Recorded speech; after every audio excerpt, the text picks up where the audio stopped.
Hello guys, good morning to all. Welcome back to appreciation. Right, ఈరోజు question solve చేద్దాం మరి. Right, చూడండి. First question చూడండి. 30 men take 20 days to complete the job working 9 hours a day. Okay. How many hours a day should 40 men work to complete the job? So ఇప్పుడు question men days work. Okay, ఈ ఫార్మాట్లో ఇచ్చినప్పుడు నేను మీకు ఇంతకుముందు formula చెప్పాను. Okay, రెండు categories ఇచ్చినప్పుడు men into days by work equal to second men second days by work. Okay, ఇది relation between men days and work ఇంతకుముందు మీకు చెప్పాను. బట్ ఇప్పుడు మనకి ఇక్కడ వర్క్ అనేది మనకు అవసరం లేదు. ఓకే, బికాజ్ ఇక్కడ 30 మెన్ డేస్ అండ్ ఒక రోజుకి ఎన్ని గంటలు ఇచ్చారు, 9 hours. ఓకే, అయితే how many hours A day should 40 men work to complete the job. ఇప్పుడు 40 మంది ఈ 20 రోజులు పనిచేస్తే వాళ్ళకి ఒక్కొక్కరికి ఎన్ని గంటలు పడుతుంది? ఇప్పుడు 30 మంది పనిచేస్తారు రోజుకి 9 గంటలు. అయితే 40 మంది మనుషులు పెరిగారంటే గంటలు తగ్గుతాయి కదా. సో సో మెన్ డేస్ ఈ ఫార్ములా సబ్స్టిట్యూట్ చేయండి. ఫస్ట్ కేటగిరీలో మెన్స్ 30 మంది, తర్వాత డేస్ 20 రోజులు ఇంటూ గంటలు కూడా తీసుకోవాలి మనం. రోజుకి 9 గంటలు ఈక్వల్ టు, ఇప్పుడు ఇక్కడ 40 మంది 20 రోజులే, ఎప్పుడైతే ఎన్ని గంటలు తెలియదు కాబట్టి టైం టీ అనుకుందాం. దాట్స్ ఇట్, సింప్లిఫై చేయండి. ఇక్కడ 20 క్యాన్సిల్ అంటే 30 ఇంటూ 9/40 అంతే కదా. So 0 cancel, 3 9s 27/4. 27/4 అంటే సింప్లిఫై చేయండి. 4 6 24 అంటే 3 ఉంటుంది. 4 7 28 అంటే 24 5. So 6.75 hours is the time. That is the answer. So option E is the correct answer, 6.75. Got it? Right. Next student. In a row of boys, Anand is 11th from the left. Okay, ఒక రో ఉంది, కొంతమంది boys ఉంటారు, ఎంతో మనకు తెలియదు. ఆనంద్ అనే ఈ boy is 11th from the left. అంటే 10 మంది అబ్బాయిలు ఉన్నారు ఇక్కడ. ఓకే, సో రైట్ లెఫ్ట్ కదా. సో లెఫ్ట్ నుంచి 11th ఆనంద్. ఓకే, ఆనంద్ ఎంత 11th పొజిషన్ గుర్తుపెట్టుకోండి from the left. And Deepak is 15th from the right. అంటే రైట్ అంటే ఇక్కడ నుంచి ఇటు పక్క నుంచి మనం చూసుకోవాలి. రైట్ నుంచి దీపక్ ఎంత 15th. అంటే ఈ మధ్యలో ఎంతోమంది ఉన్నారు, సమ్ ఎక్స్ బాయ్స్ ఎంతమంది ఉన్నారు మనకు తెలియదు, పక్కన పెట్టండి. సో దీపక్ ఉన్నాడు, Deepak is 15th from the right. ఇదే కదా రైట్ అంటే. ముందు ఎంతమంది ఉన్నారు, మొత్తం 14 బాయ్స్ ఉన్నారు. దీపక్ పొజిషన్ వచ్చేసి 15, జాగ్రత్తగా చూడండి. ఓకే, ఇప్పుడు when Anand and Deepak interchange their positions, వీళ్ళిద్దరు పొజిషన్స్ ఇంటర్చేంజ్ చేసుకున్నారు. అయితే Anand will be 15th from the left. Anand. Okay, so ఇప్పుడు మనం మార్చుదాం. 10 అలా ఉంచండి, ఈ దీపక్ని ఇక్కడ మార్చండి. ఓకే, ఈ ఆనంద్ ఇక్కడికి వెళ్తాడు. ఓకే, మధ్యలో ఎక్స్ ఉంటుంది, ఇక్కడ 14. ఓకే, ఇప్పుడు ఇక్కడ ఏమిచ్చో చూడండి. Anand will be 15th from the left. Anand ఇక్కడ ఉన్నాడు కదా, లెఫ్ట్ నుంచి 15 అన్నాడు. అంటే చూడండి 10 ఇది, తర్వాత ఇది 11 తర్వాత అయితే ఈ ఎక్స్ వాల్యూ ఎంత అవుతుంది, 3 అవుద్ది అంతే కదా. అంటే 12 13 14. ఆనంద్ పొజిషన్ అంతా 15 ఇక్కడ ఇచ్చారు కదా.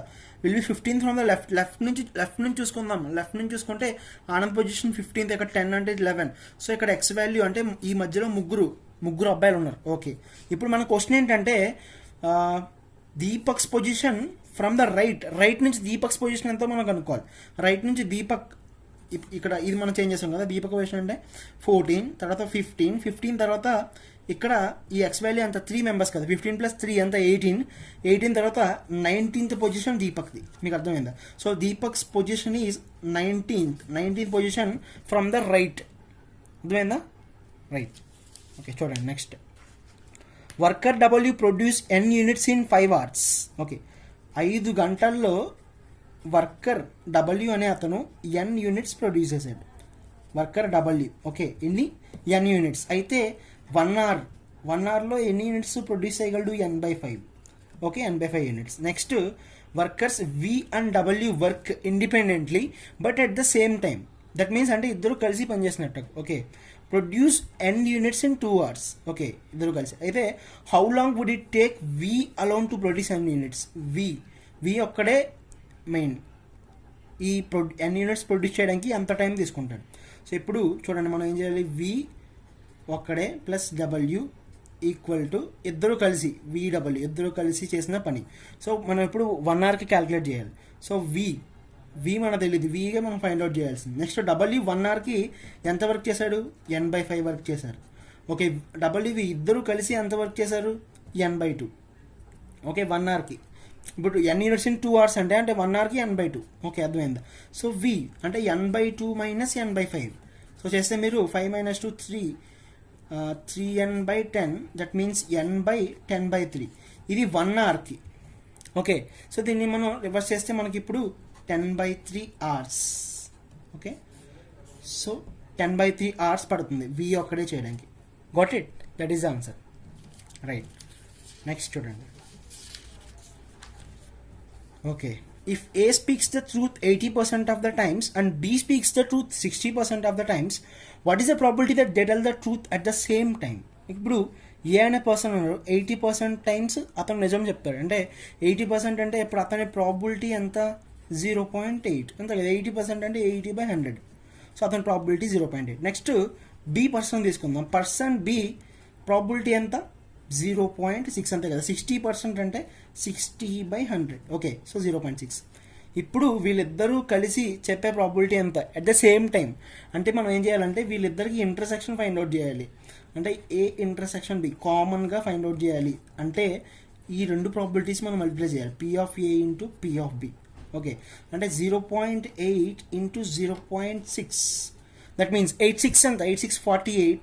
బట్ ఇక్కడ 2 పాయింట్లు ఉన్నాయి కాబట్టి 2 digits తర్వాత పాయింట్ పెట్టాలి. So 0.48 is the probability. So option B is the correct answer. Got it? Right, next చూడండి. కేరీ అని ఒక అతను ఉన్నాడు. Rented a car for 20 rupees plus 0.25 rupees per kilometre. అయితే కార్ రెంట్ తీసుకున్నాడు 20 rupeesకి, ప్లస్ అది కాకుండా ప్రతి కిలోమీటర్కి 0.25 rupees అతనికి అవుతుంది. అయితే నెక్స్ట్ శామ్యుయల్ అనే ఒక అతను ఉన్నాడు. అతను కూడా కార్ రెంట్ తీసుకున్నాడు 25 rupeesకి, ప్లస్ పర్ కిలోమీటర్కి 0.16 rupees. అర్థమైందా? అయితే ఇద్దరు డి అనే కిలోమీటర్స్ డ్రైవ్ చేశారు.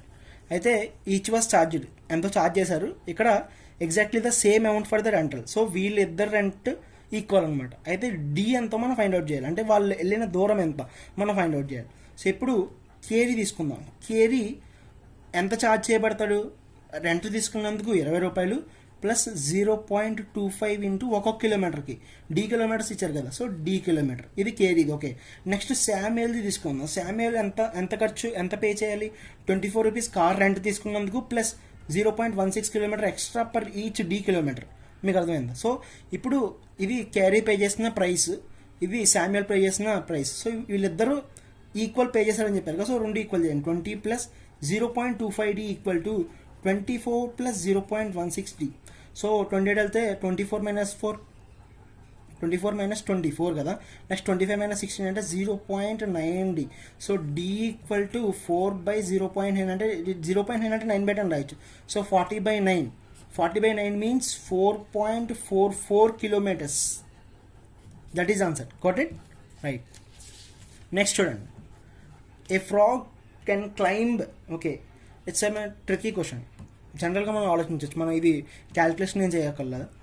Frog can claim well at 3 feet per minute. ఒక నిమిషానికి 3 అడుగులు ఎక్కుతుంది పైకి. బట్ డ్యూ టు సమ్ స్లిప్పరీనెస్, దానికి కొంచెం మత్తు, దానివల్ల 2 feet దిగిపోతుంది. ఒక నిమిషంలోనే 3 అడుగులు ఎక్కుతుంది, 2 అడుగులు దిగిపోతుంది. అంటే ఒక నిమిషానికి అది ఎన్ని అడుగులు ఎక్కుతుంది? 1 అడుగే కదా, 1 feet ఎక్కుతుంది. అయితే before it starts climbing the next minute. Okay, if the depth of the well is 57 feet, అంటే ఒక బావిలో ఉండిపోయింది ఆ కప్ప. అయితే ఆ నుయ్యి, ఆ బావి 57 feet. అయితే ఎంత టైం పడుతుంది ఫ్రాగ్కి? సో ఇప్పుడు ఒక నిమిషానికి 1 అడుగు వెళ్తుంది కదా. సో ఇప్పుడు జాగ్రత్తగా చేయండి. నెక్స్ట్ సెకండ్ మినిట్కి 2 feet, థర్డ్ మినిట్కి 3 feet కదా. అలా మొత్తం ఎన్ని 57 feet అది రీచ్ అవ్వాలి. అంటే 57 minutes 57 feet. That's wrong. So మీరు జాగ్రత్తగా ఆలోచించాలి. 54 చూడండి, 54 minutes అయింది కదా. 54 minutesకి అది 54 feet పైకి ఎక్కింది. ఓకే, ఇప్పుడు నెక్స్ట్ 55th minute ఏం జరుగుతుంది? అది 3 feet, ఒక నిమిషానికి 3 feet ఎక్కి 2 feet దిగిపోతుంది కదా. సో 55 minutesలో 54 తర్వాత 3 feet ఎక్కుతుంది అది. అంటే 57 feet. అంటే అది బావి పైకి వెళ్ళిపోయిన తర్వాత మరి అది ఇంకా కిందకి రాదు కదా. ఓకే, సో అది క్లైమ్ చేయడానికి మొత్తం 55 minutes పడుతుంది.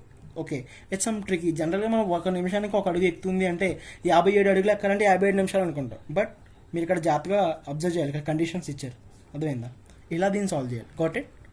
Right. Okay, coming to the next question చూడండి. Rectangle has twice the area of square. ఇక్కడ మనకు 2 ఇచ్చారు. ఒక రెక్టాంగిల్ ఇచ్చారు, కండిషన్ ఏంటంటే rectangle area equal to 2 times area of square. Okay, ఇలా ఉంచండి. ఇది length of rectangle is 14 centimeters greater than side of the square. Okay, ఇప్పుడు స్క్వేర్ యొక్క సైడ్ మనం ఎక్స్ అనుకుందాం. ఓకే, స్క్వేర్ సైడ్ ఎక్స్ అయితే length of rectangle is 14 centimeters greater than side of the square. So ఇప్పుడు rectangle యొక్క length ఎంత? 14 + x, అంతే కదా, ఎందుకంటే x అంటే సైడ్ ఆఫ్ స్క్వేర్ అనుకున్నాం మనం. ఓకే, నెక్స్ట్ ఇప్పుడు చూడండి, whereas breadth is equal to side of the square. Breadth అంటే అది కూడా సైడ్ ఆఫ్ స్క్వేర్ మనం ఎక్స్ అనుకున్నాం, ఎక్స్. ఇప్పుడు రెండు ఏరియాస్ ఈక్వల్ కదా, so area of rectangle formula ఏంటి? Length into breadth. లెంత్ ఎంత? 14 + x, బ్రెడ్త్ ఎంత? x. ఇక్కడ ఇచ్చిన కండిషన్ చూడండి, area of rectangle equal to 2 into area of square. Area of square అంటే స్క్వేర్ సైడ్ ఎక్స్ అనుకున్నాం, ఎక్స్ స్క్వేర్ ఏరియా. సో ఈ simplify చేయండి, 14x + x² equal to 2x square. ఇదటి తీసుకెళ్ళామనుకోండి, 2x స్క్వేర్ అంటే x² - 14x equal to 0. x common తీయండి, x - 14 equal to 0. So x equal to 14 centimeters వచ్చింది. Okay, so 14 centimeters ఆగానే వెంటనే ఆప్షన్ బి పెట్టేయకండి, ఇది మన ఆన్సర్ కాదు. క్వశ్చన్ జాగ్రత్తగా చూడండి. Find the perimeter of the square perimeter find out చేయాలి. ఇది x అనేది side of the square, perimeter అంటే చుట్టుకొలత ఎంత? 4x. So 4 × 14, 4 × 14 56 centimeters. So C is the answer. Got it? So be careful. Right, next చూడండి. A man can row a distance of 5 kilometers in 60 minutes with the help of tide. ఇప్పుడు సముద్రంలో వెళ్తున్నాడు, అలలు ఉంటాయి కదా, సో అలలు help చేస్తున్నాయి. I mean అంటే బోట్ ఏ డైరెక్షన్లో వెళ్తుందో అలలు కూడా అదే డైరెక్షన్లో వెళ్తున్నాయి, సో దట్ అతను ఈజీగా వెళ్ళగలడు. ఓకే, అయితే ఇప్పుడు the direction of the tide reverses with same speed. ఎంత స్పీడ్తో అయితే పడవంతో వస్తుందో ఇప్పుడు దానికి రివర్స్ అయిపోయింది, రివర్స్ అయిపోయి పడవం వెనక్కి వస్తుంది. సో ఇప్పుడు అతను he travels further 20 kilometers in 10 hours. ఇప్పుడు ఇతను 5 kilometers 60 నిమిషాలు అంటే ఒక గంటలో అతను 5 kilometers వెళ్ళాడు. బట్ ఇది అపోజ్ చేయడంతో 20 kilometers 10 hours పట్టింది. అయితే how much time he would saved if the direction of tide has not change. ఒకవేళ టైడ్ డైరెక్షన్ చేంజ్ అవ్వకపోతే అతనికి ఎంత టైం సేవ్ అయ్యేది మనం ఫైండ్ అవుట్ చేయాలి. ఇప్పుడు జాగ్రత్తగా చూడండి, 5 kilometers ఉంది కదా, 5 kilometers 60 minutes అంటే 1 hourలో వెళ్ళాడు. ఇప్పుడు టైడ్ ఇలాగే అతనికి హెల్ప్ చేస్తుంది అనుకోండి, 20 kilometers అంటే 4 × 5 = 20 kilometers వెళ్ళాలంటే దీన్ని కూడా 4 అంటే 4 hoursలో అతను వెళ్ళిపోగలడు. కానీ ఇప్పుడు 20 kilometers టైడ్ అపోజ్ చేయడం వల్ల ఎన్ని గంటలు పట్టింది? 10 గంటలు పట్టింది. ఇప్పుడు 10 గంటలకి 4 గంటలకి డిఫరెన్స్ అంత 10 - 4 6. సో అతనికి 6 hours 6 గంటలు టైం సేవ్ అయ్యేది. Okay, so 6 hours is answer. Got it? Right. Next చూడండి, if half of 5 were 3, that would 1/3 of 10 be. ఇప్పుడు చూడండి, half of 5 అన్నారు. నార్మల్గా 5లో హాఫ్ ఎంత? 2.5, కానీ ఇక్కడ 3 ఇచ్చారు. దట్ మీన్స్ అది 5 కాదు, ఐ మీన్ 5 ఇక్కడ 5తో పాటు ఇంకో నెంబర్ ఎక్స్ట్రా ఏదో ఉంది, అంటే 5 కన్నా ఎక్కువ అని అర్థం. సో మనం 5 × x తీసుకుందాం అది. ఓకే, అంటే 5x తీసుకుందాం మన నెంబర్. సో 5xలో హాఫ్ 3 కదా. ఓకే, అప్పుడు x ఎంత అవుతుంది చెప్పండి? x అంటే ఇది వెళ్తే 2 3 6 6/5 అయ్యింది. ఓకే, x అలా ఉంచండి. ఇప్పుడు that would be 1/3 of 10b. ఇప్పుడు 10లో 1/3 అంటే నార్మల్గా 3.33, బట్ మనకి క్వశ్చన్ అది కాదు. సో ఇక్కడ ఆప్షన్స్లో 3.33 లేదు. సో 1/3 of సంథింగ్ 10x అనే నెంబర్ది. ఓకే, సో 1/3 of 10 × x అంటే ఇక్కడ ఫైండ్ అవుట్ చేసాం కదా, ఇది రిప్లేస్ చేయండి. 6/5. So 5 2s 10, 3 2 6, 2 2s 4. So 4 is the answer. Got it? 1/3 of 10. అర్థమైందా? ఇలా మనం ఇలాంటి క్వశ్చన్ సాల్వ్ చేయాలి. రైట్, నెక్స్ట్ చూడండి. ఓకే, సిమిలర్ టు ద ఇందాక మనం చేసాం కదా ఒక ఫ్రాగ్, సేమ్ అలాంటి question. A warm is about at the bottom of a 40 feet whole. ఒక 40 అడుగుల 40 feet హోల్ ఉంది. ఆ హోల్లో చివర హోల్ కింద ఉండిపోయింది అది.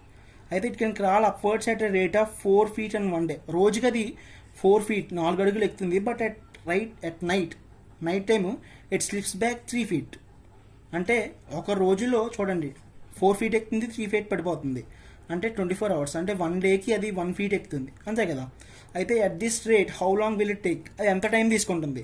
మొత్తం ఎంత? అది 40 feet 40 అడుగులు లోతున్న కన్నం, అంటే ఇది రోజుకి 1 feet, 1 dayకి 1 feet ఎక్కుతుంది. అయితే 40 daysకి 40 feet ఎక్కుద్దా? అలా అనుకుంటే పొరపడినట్టే. సో జాగ్రత్తగా చూడండి, 36 daysకి అది ఎంత ఎక్కుతుంది? 36 feet.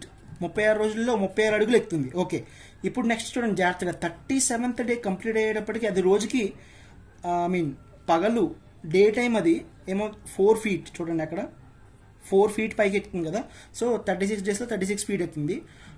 డే టైం అది ఇంకో 4 feet ఎక్కుతుంది, అంటే మొత్తం 40 feet. సో 40 feet పైకి వచ్చేస్తుంది కదా, సో అప్పుడు అది ఇంకా కిందకి వెళ్ళదు. రైట్, అర్థమైందా? సో ఇలాంటి ట్రికీ క్వశ్చన్స్ కొంచెం మీరు జాగ్రత్తగా ఆలోచించాలి, ఎలాంటి క్యాలిక్యులేషన్స్ ఉండవు. Got it? Right. If you have any doubts మీ కామెంట్లో మెన్షన్ చేయండి, అండ్ ఏమైనా కాన్సెప్ట్ కావాలన్నా సరే కామెంట్ మెన్షన్ చేయండి. అప్పుడు నేను మీకు అవి కాన్సెప్ట్ అనేది ఎక్స్ప్లెయిన్ చేస్తాను. Got it? Thanks for watching. By by.